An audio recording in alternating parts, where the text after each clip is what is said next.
नमस्कार, जय महाराष्ट्र, जय भीम, जय संविधान, जय भारत. मित्रों, समजा अनुसूचित जाती जमाती कायद्याखाली एखादा व्यक्ती पोलीस स्टेशनमध्ये गेला, तक्रार घेऊन गेला आणि चक्रा मारायला पण त्याची केस दाखल होईना. पोलीसवाले त्याची दखल घेत नाहीत. DYSP दखल घेणे, SP दखल घेणं, त्या पोलीस ठाण्याचा जो अंमलदार आहे तो पण दखल घेणं. तर काय करणार आपण? तर मित्रो, अनुसूचित जाती जमाती कायद्यामध्येच कलम 4 खाली अशी स्पष्ट तरतूद आहे.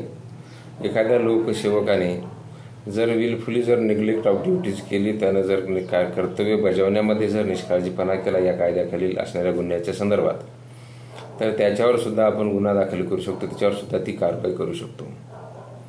पण महाराष्ट्रात असं होते कधी होत नाही, कधी दिसत नाही. म्हणजे एकदम रेअर केसमध्ये असे झालेले आहेत. परंतु अशीच एक घटना आता माझ्या वाचनामध्ये आली. द हिंदू या दैनिकामध्ये मी ती घटना वाचनामध्ये आली. माझ्या 9 तारखेचा पेपर आहे द हिंदू, 9 सप्टेंबरचा, 9 सप्टेंबर 2025. आणि 8 सप्टेंबर 2025ला ज्या DYSPनं पोलीस अधिकाऱ्यानं त्याच्या कर्तव्यामध्ये कसूर केला, या DYSPला तिथल्या स्पेशल कोर्टानं MCR करून टाकलं. MCR जेलमध्ये पाठवलं. त्याला 14 दिवसाच्या मॅजिस्ट्रेट कस्टडीमध्ये त्याला पाठवलेले आहे. म्हणजे अत्यंत महत्त्वाची घटना. या घटनेचा संदर्भ देऊन आपण आपल्या महाराष्ट्रातील अधिकाऱ्यांना सांगू शकतो की तुम्ही जर अशी कारवाई आमची दखल घेतली नाही, तर तुमच्यावर सुद्धा अशी कारवाई करता येऊ शकते आणि होते सुद्धा. तर घटना आहे कर्नाटक राज्यामधली, कांचीपुरम जिल्ह्यामधली. तिथला जो DYSP होता M. शंकर गणेश, याला MCR करण्यात आलेला आहे. ही जी या घटनेमध्ये जो SC समुदायाचा जो व्यक्ती होता, तो त्याच्या गावातील म्हणजे वलजाबाद पोलीस स्टेशन अंतर्गत त्याचं गाव आहे. तिथे तो बेकरीच्या दुकानावर केक आणण्यासाठी गेला. केक आणला त्यानं. केक शिळा होता, दर्जेदार नव्हता. नंतर तो त्या दुकानदाराकडे गेला आणि त्यानंतर त्याला बाचाबाची झाली. दुकानदार म्हणाला केक चांगला होता, हा म्हणला खराब आहे. आणि त्यानंतर त्या दुकानदाराने त्याला खूप बेदम मारहाण केली. रस्त्यावर मारहाण केली. त्या ठिकाणी लोकांनी पाहिले, त्या ठिकाणी CCTV वगैरे सर्व होते. अशी त्याची परिस्थिती होती. त्यानंतर मग आपला अनुसूचित जातीचा जो व्यक्ती आहे तो पोलीस स्टेशनला गेला, वलजाबाद गेला. वलजाबाद जे की पोलीस स्टेशन आहे तिथं गेला. तिथे त्याची दखल घेतली नाही. त्यानंतर तो कांचीपुरम या ठिकाणी गेला. त्या कांचीपुरम येथे सुद्धा त्याची दखल घेतली नाही. कांचीपुरम DYSP ऑफिसला, नंतर SP ऑफिसला गेला. SPनं मग गुन्हा दाखल करण्याचे आदेश दिले.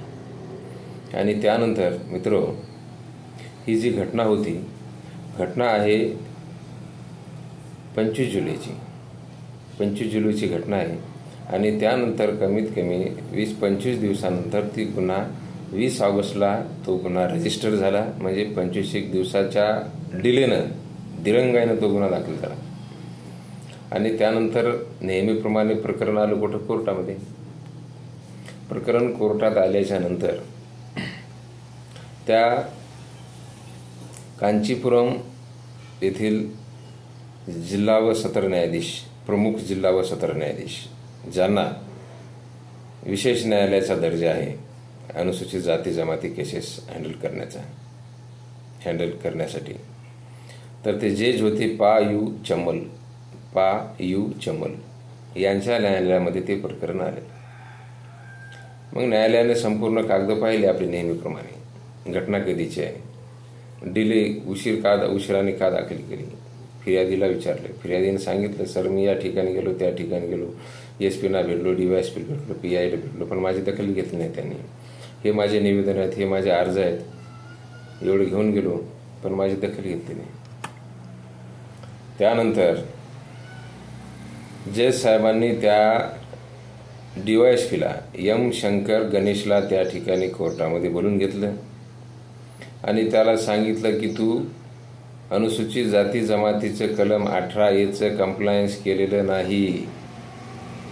म्हणजे या कायद्यानुसार तू काम केलेलं नाही. हा कायदा अनुसूचित जाती जमाती लोकांसाठी आहे आणि या कायद्यामधल्या तरतुदीनुसार तू कर्तव्य बजावलेलं नाही आणि कलम जे 4 आहे त्याचा तू भंग केलेला आहे.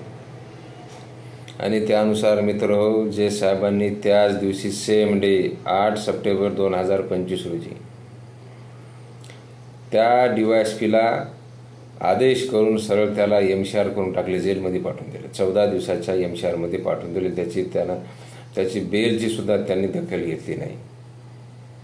आणि नंतर काय DYSPला नंतर जेलमध्ये जावं लागलं. तर हा कायदा अत्यंत कठोर आहे.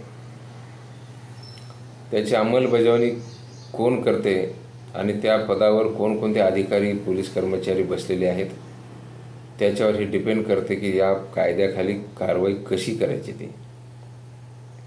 म्हणजे जसं की भारतीय संविधानाच्या संदर्भात बाबासाहेब म्हणाले होते, संविधान चांगलं आहे की वाईट आहे, परंतु राबवणारे लोक कसे आहेत, त्यांची नीतिमत्ता कशी आहे, त्यावर त्या संविधानाची दर्जा, त्याची क्वालिटी ठरत असते.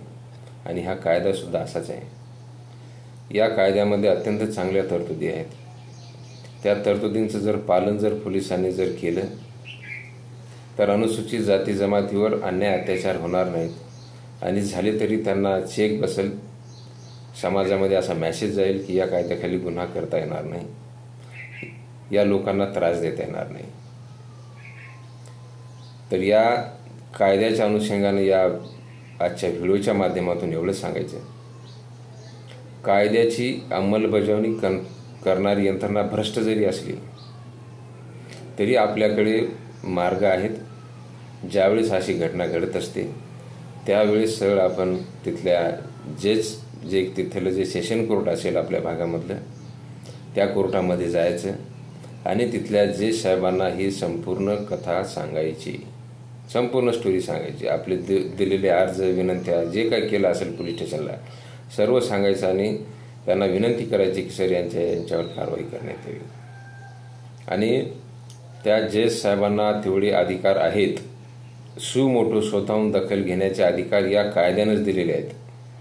त्यामुळे कोणतेही मनामध्ये भीती न बाळगता या कायद्याचा योग्य वापर करण्यासाठी सर्वतोपरी प्रयत्न करावेत आणि स्वतःला न्याय मिळवून घ्यावा. त्याचबरोबर दुसरे कोणी पीडित असतील त्यांनासुद्धा या कलमाखाली, या कायद्याखाली न्याय मिळवून देण्यासाठी